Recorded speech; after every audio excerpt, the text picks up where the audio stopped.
पश्चिम बंगाल की सियासत इस वक्त अपने सबसे गर्म दौर में है। चुनाव का माहौल पूरी तरह बन चुका है और अब आरोप प्रत्यारोप की राजनीति भी चरम पर पहुंच गई है। एक तरफ जहां ममता बनर्जी खुलकर बीजेपी पर हमला बोल रही हैं, तो दूसरी तरफ बीजेपी चुनाव आयोग तक पहुंच चुकी है।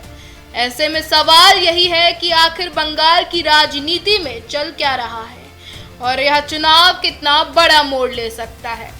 पश्चिम बंगाल विधानसभा चुनाव 2026 की तारीखें तय हो चुकी है। राज्य में वोटिंग 2 चरणों में होने वाली है।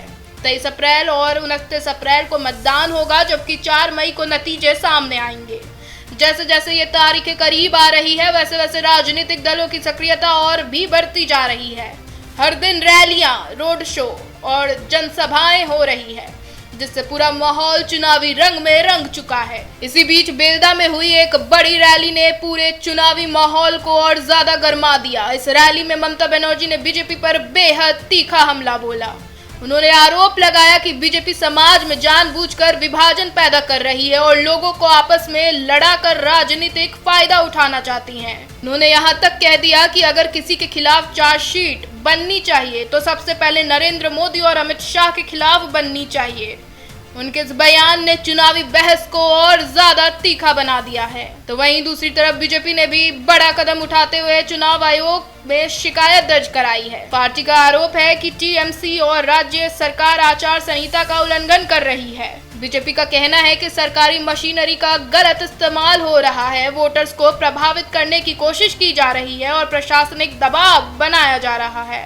इस शिकायत के बाद चुनावी माहौल और ज्यादा संवेदनशील हो गया है। तो वहीं अब स्थिति यह बन चुकी है कि दोनों पार्टियां एक दूसरे पर गंभीर आरोप लगा रही है। टीएमसी बीजेपी पर समाज को बांटने और साजिश करने के आरोप लगा रही है, जबकि बीजेपी टीएमसी पर भ्रष्टाचार और चुनाव में गड़बड़ी करने का आरोप लगा रही है। यह टकराव अब सिर्फ बयानबाजी तक सीमित नहीं रहा, बल्कि एक खुली राजनीतिक जंग में बदल चुका है। इस चुनाव में कई बड़े मुद्दे भी सामने आ रहे हैं जो जनता के फैसले को प्रभावित कर सकते हैं, जैसे कानून व्यवस्था, हिंसा, बेरोजगारी, महिला सुरक्षा और वोटर लिस्ट में गड़बड़ी जैसे मुद्दे लगातार चर्चा में हैं। खासकर वोटर लिस्ट को लेकर उठे सवालों ने राजनीतिक बहस को और ज्यादा गर्मा दिया है, जिसे ममता बनर्जी लोकतंत्र पर हमला बता चुकी हैं। चुनाव आयोग भी इस बार पूरी तरह सतर्क नजर आ रही है। संवेदनशील इलाकों में सुरक्षा बढ़ाई गई है और कई अधिकारियों के ट्रांसफर भी किए गए हैं, ताकि चुनाव निष्पक्ष और शांतिपूर्ण तरीके से हो सके। पिछले चुनावों में हुई हिंसा को देखते हुए इस बार प्रशासन कोई जोखिम नहीं लेना चाहता। अगर जमीनी स्तर की बात करें तो बंगाल की जनता के बीच राय बटी हुई नजर आ रही है। ग्रामीण इलाकों में टीएमसी की पकड़ मजबूत मानी जा रही है, जबकि शहरी क्षेत्रों में बीजेपी तेजी से अपनी पकड़ बनाने की कोशिश कर रही है।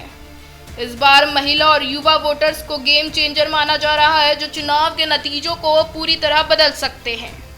जैसे जैसे चुनाव नजदीक आ रहे हैं, वैसे वैसे बयानबाजी भी तेज होती नजर आ रही है। ममता बनर्जी बीजेपी को बाहरी ताकत बताकर निशाना बना रही है, जबकि बीजेपी टीएमसी पर तुष्टीकरण और भ्रष्टाचार की राजनीति करने का आरोप लगा रही है। यह माहौल इस चुनाव को और ज्यादा हाई वोल्टेज बना रहा है। कुल मिलाकर पश्चिम बंगाल का यह चुनाव सिर्फ एक राज्य का चुनाव नहीं, बल्कि देश की राजनीति के लिए भी बेहद अहम माना जा रहा है। यह सीधा मुकाबला है ममता बनर्जी और बीजेपी के बीच, जहां एक तरफ सत्ता बचाने की चुनौती है तो दूसरी तरफ इतिहास रचने की कोशिश। अब देखना दिलचस्प होगा कि जनता किसे चुनती है, ममता बनर्जी की सरकार या बीजेपी का बदलाव का वादा। इसका फैसला 4 मई को आने वाले नतीजे करेंगे। ऐसे ही डेली अपडेट्स के लिए देखते रहिए न्यूज़ इंडिया।